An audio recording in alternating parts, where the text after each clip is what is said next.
Today we're going to be taking a look at the most winning technique in all of fighting, period. Whether this be MMA, Jiu-Jitsu, you name it, if it includes submissions, this is the one that finishes the most. That's the rear naked choke. Now this is bread and butter, so I know that people have seen it before, but hopefully I can give you a bit of a detail that'll help you finish it more often. And just as a surprise, if you stick around to the very end, I'll give you my favorite tip for clearing the chin when somebody's being really stubborn. Not that you haven't seen ways to do this before, but this way you'll make sure that your training partners still respect you and don't hate you for being too rude about it. So we're of course going to start this all off from the back position, all right? I've got my hooks, I've got my harness.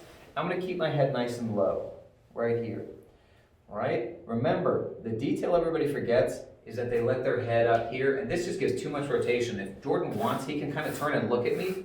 This is not what you want, right? Especially if it's MMA scenario and we're both sweaty. So I'm in here, nice tight hooks, good harness, my head is down. Here's what my feet should look like.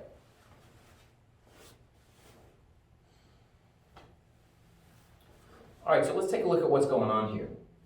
What I'm gonna do is I'm gonna take my top hand and I'm going to punch it back behind. You'll notice where my hand is going, all right? Way down behind my training partner or my opponent.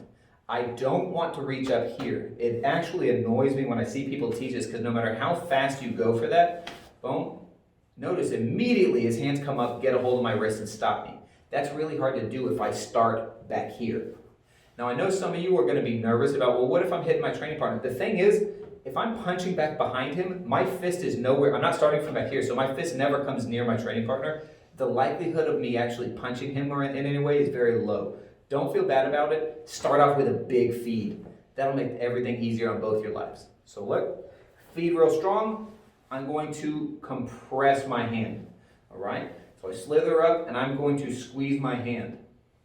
My fist goes behind his head, and when I squeeze, I'm gonna try and push my elbows together. My hands are sliding up toward my head, and I should be kind of breathing in and pulling my elbow into my belly button. Here's what that looks like. Tight? Yeah.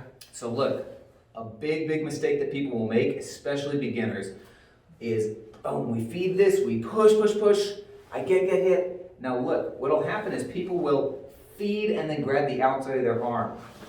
He was just gonna pull that right off. I understand that that's a little tricky to get right at first, but remember, if you train yourself to always want to feel that squeeze, notice how I'm compressing my hand in here, then you'll get it right. I also see people a lot of times put this hand up here.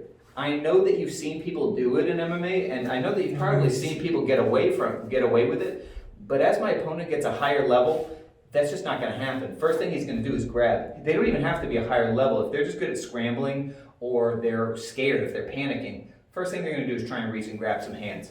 So again, one more time, here's my rear naked choke finish.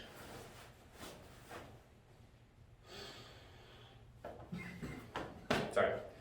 All right, so let's talk about that. What do I do? How do I problem solve if he's burying that chin in his chest?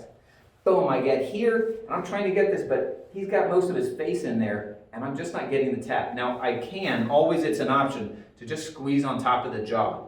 That may not be something you want to do. It might be a scenario where you like the other person, you don't want to hurt them, or it could be a scenario where it's like, you just want to be more respectful. Could be a scenario where the guy's got a lunchbox head, and you just know you're not going to tap him that way, right? Let's take a look at this. If you can just sit in front of me, so that we can isolate. I'm just going to be on my knees for now, give a good demonstration of what I'm doing. Now, everybody's seen different versions of getting around this problem. This is not an uncommon problem. So one of them is he tucks his chin. You'll see people talk about hooking under the nose and pulling up. Well, that works pretty good. The problem is it's a little bit like a pressure point position or a pressure point hit.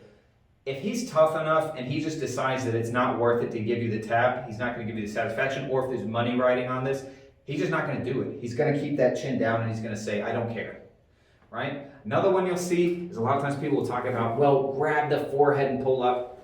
Yeah, but if he's sweating and he's bald, I've had trouble with doing stuff like that before. Here's my favorite option. So he's nice and tight, boom, he's not giving me anything. Now notice, That's nice and smooth. Second of all, it doesn't hurt my training partner, but also slides right under the chin. I have had a lot of success with this. I know that this works all over the map. If I can get to this position, I can get the rear naked choke. This is my go-to. So watch what I'm doing.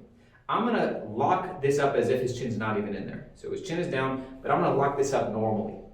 What I'm gonna do is I'm gonna use the compression in order to grab a hold of his chin. And I'm just gonna lift my elbow up. You'll notice I brought his chin up away from his chest, and I'm just gonna jump underneath it.